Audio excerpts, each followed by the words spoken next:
Loki est le dieu de la forêt et je vais vous expliquer pourquoi. Un dieu dans One Piece n'a rien à voir avec un dieu de notre monde. Si pour nous un dieu est une entité spirituelle que nous prions, dans One Piece ce qui prédéfinit un dieu c'est avant tout la puissance. Être puissant, être surpuissant, c'est la condition numéro 1 pour être considéré comme un dieu dans One Piece. Et en ce sens le pouvoir de Nidhogg remplit parfaitement ce critère puisque Loki rivalise avec Imunerona, à l'instar de l'ancien détenteur de Nidhogg qui rivalisait avec Nika. Cet ancien détenteur du fruit de Nidhogg se battait déjà avec le marteau Ragnir et l'écureuil Ratatosk. On l'appelait le dieu guerrier d'Elbaf ou le dieu de la guerre d'Elbaf selon les traductions. Je sais bien qu'on n'a pas mentionné dieu de la forêt, néanmoins certains dieux peuvent avoir plusieurs noms. Par exemple, Pluton de la mythologie romaine est l'équivalent d'Hadès chez les Grecs, Zeus est l'équivalent de Jupiter, Neptune de Poséidon, etc.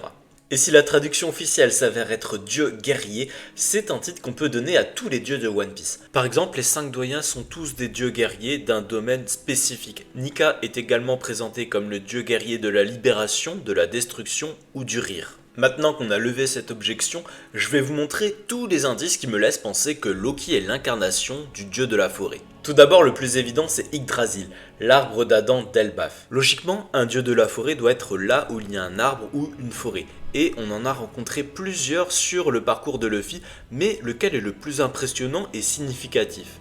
C'est celui d'Elbaf. Il est dit qu'il y a plusieurs arbres d'Adam, mais que celui de l'île des géants est le plus grand. Donc c'est également l'arbre le plus imposant du monde de One Piece.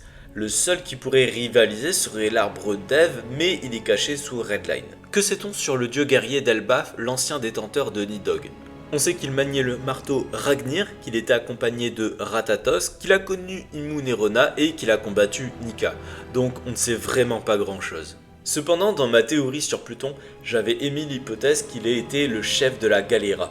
Je vous réexplique rapidement. La Galera est un groupe de géants et géantiques charpentiers mentionné par Jarl qui a été emprisonné dans la glace. Le nom Galera a une double signification, il signifie à la fois une galère et la brigade du grand marteau. Et si on associe géantique, grand marteau et glace, on pense forcément au pouvoir de Nidhogg qui permet de contrôler le marteau Ragnir avec son pouvoir de cryogénisation. Ainsi, lorsque dans le Halley nous lisons « Le dieu de la forêt envoya ses démons », il est possible que les démons soient les géants de la Galera. En effet, les deux premiers géants qu'on nous a présentés dans le manga avaient ce surnom, Dori, le démon bleu, et Brogy, le démon rouge. Ensuite, on nous a présenté Oz, un géant antique qui était surnommé le démon. Un autre indice nous a été laissé par la version animée. Oda, l'auteur du manga, laisse des directives pour les adaptations de son œuvre, que ce soit pour la série, pour l'animé, pour les films ou même pour l'OST.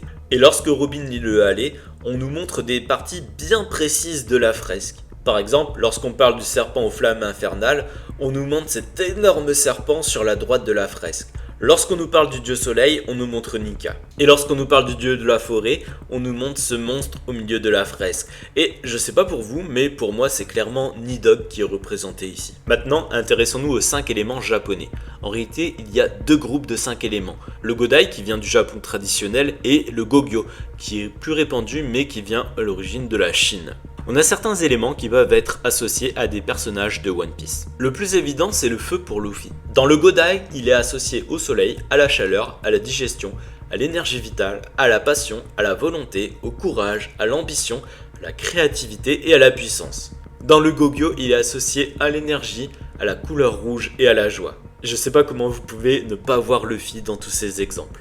Le vent pourrait représenter Monkey D. Dragon puisqu'il est associé à l'apprentissage et à la liberté. Et l'armée révolutionnaire s'appelait auparavant l'armée de la liberté. L'eau serait plutôt Barbe Noire. Dans le Godai, elle est associée à l'intelligence, à l'intuition, à la fluidité et à l'adaptabilité.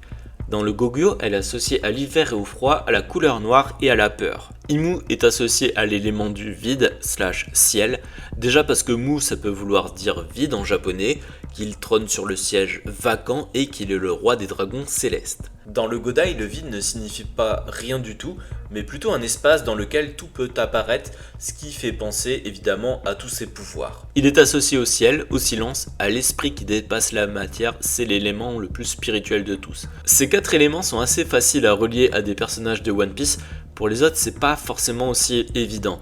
Je vais pas essayer de relier tous les éléments à des personnages de One Piece, parce qu'il est fortement possible qu'Oda n'ait choisi que certains éléments en ignorant les autres. Cependant, intéressons-nous à l'élément du bois présent dans le Gogyo. Sa couleur est le vert et sa saison est le printemps. Ces points ne semblent pas vraiment correspondre à Luffy, même si on ne connaît pas sa couleur préférée. Par contre, les autres points correspondent. Le bois symbolise l'expansion et l'initiative, tout comme Loki qui est un géant et qui agit de son propre chef. Il est associé à la colère et Loki est certainement le personnage le plus vénère de tout le manga. Chaque élément du Gogyo est associé à une partie du corps et à une planète. Pour le bois, c'est les yeux et la planète Jupiter. Ce qui fait encore le lien avec le géant pour ses yeux maudits. Et pour Jupiter parce que c'est la planète la plus grande du système solaire et que Loki est le plus grand des géants. Enfin, l'animal représentant le bois est le dragon, tout comme Nidhogg. Maintenant, intéressons-nous aux onomatopées liées à la forêt, puisque les noms des dieux Nika et Zaza sont tous les deux des onomatopées en japonais. Zaza est l'onomatopée du bruit d'une forte pluie, alors que Nika est celle d'un grand sourire. Il y a énormément d'onomatopées liées à la forêt en japonais, je vais pas tous les citer, ce serait pas très intéressant, mais il y en a deux qu'on a déjà vues dans le manga. La première, c'est Mori Mori, qui représente une forêt dense et luxuriante. Dans le manga, le Mori Mori, c'est le nom du fruit mangé par l'amiral Aramaki.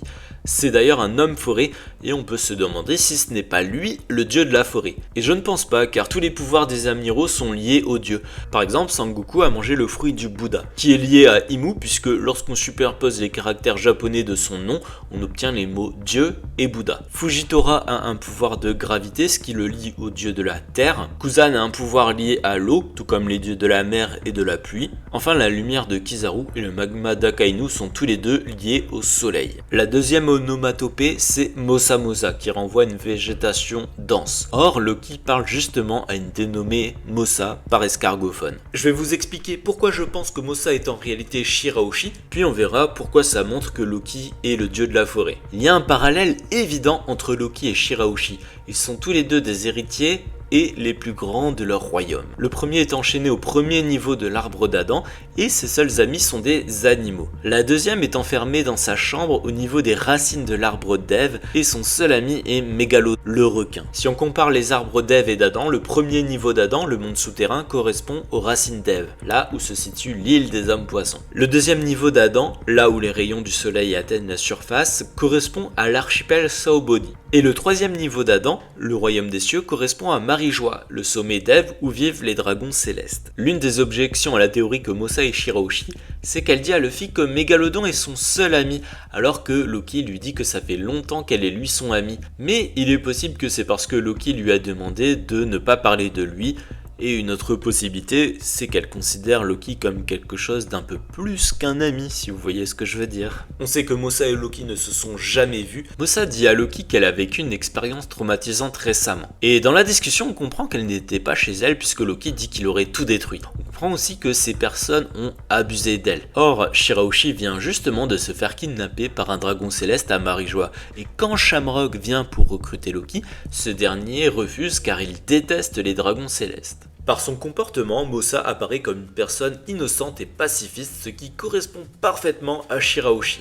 Elle dit à Loki « Arrête de crier !» Et c'est exactement la même phrase que Shirahoshi répète plusieurs fois à Luffy. Si on regarde l'escargophone, on peut avoir un doute qu'il s'agisse bien de Shirahoshi, puisqu'il semble avoir une barbe. Je pense que c'est tout simplement une blague d'Oda, et je vais vous expliquer pourquoi. Mais avant, regardez les yeux de l'escargophone. Ils sont bleus, avec des cils longs, exactement comme la sirène Shirahoshi. Elbaf utilise normalement un autre modèle appelé escargogramme, ce qui laisse penser que cet escargophone n'est pas originaire de l'île. C'est un modèle spécial résistant au froid et c'est la première fois qu'on le voit dans le manga et c'est peut-être pour résister au froid qu'il porte une fourrure qui ressemble à une barbe. Mosa en japonais ça veut dire poilu et lorsque Neptune annonce qu'il va être papa, Roger et Harald font la même blague en disant que sa fille sera poilue et l'un comme l'autre utilise le mot Mosa dans la version japonaise. Neptune proposera même de fiancer les deux héritiers. Ok, donc Shirahoshi et Mosa,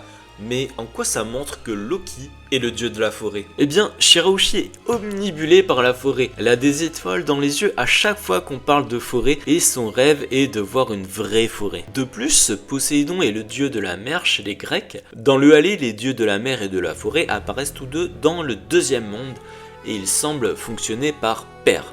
On a la paire dieu du soleil, dieu de la terre, et la deuxième paire, dieu de la forêt, dieu de la mer.